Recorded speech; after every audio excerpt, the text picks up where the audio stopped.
Now that we know how filter works, let's see how we can chain these methods, which is a really big benefit because it really allows us to clean up our code.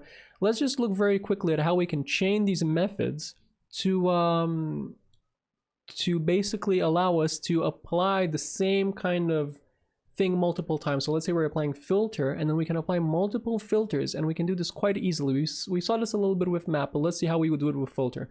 So let's say that you would like to get the pets that are older than 10 and the color is blue. Now, of course, you can do it with a single filter, but let's say you had two functions already, and in real life examples, it will really be clear why this is necessary. As things get more complex, is pet older than 10? And then this is just going to return pet.age, poet.age, pet.age greater than 10. And then we have another function is pet blue for a pet, and this is just going to return pet.color equals a blue.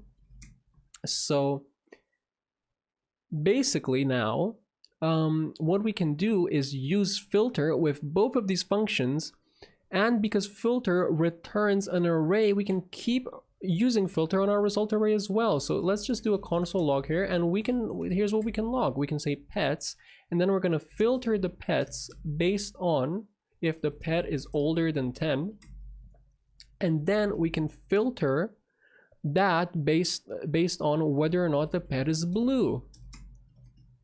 And then if we look at this result, we're gonna get Timmy, who's 12 and blue, and Stacy is 15 and blue.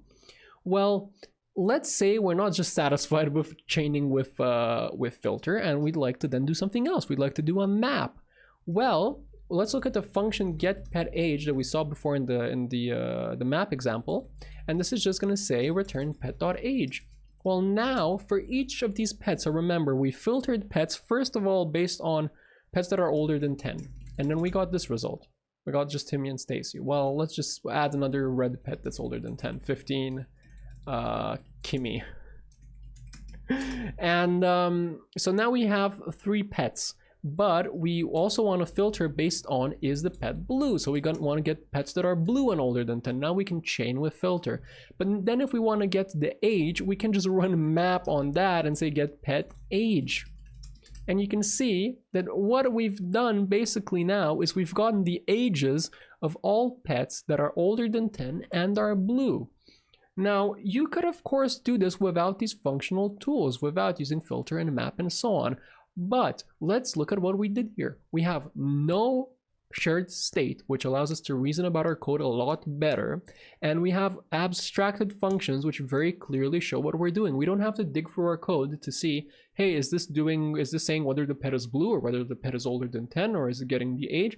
This is very clearly separated out into functions. And then when we want to use these functions on an array of pets or an array of anything really, it's very easy to simply take our data and take it through all of these steps. So first of all, we're taking the ones out that are not older than 10. We're taking the ones out that are not blue. And then we're, for each of those, getting the age.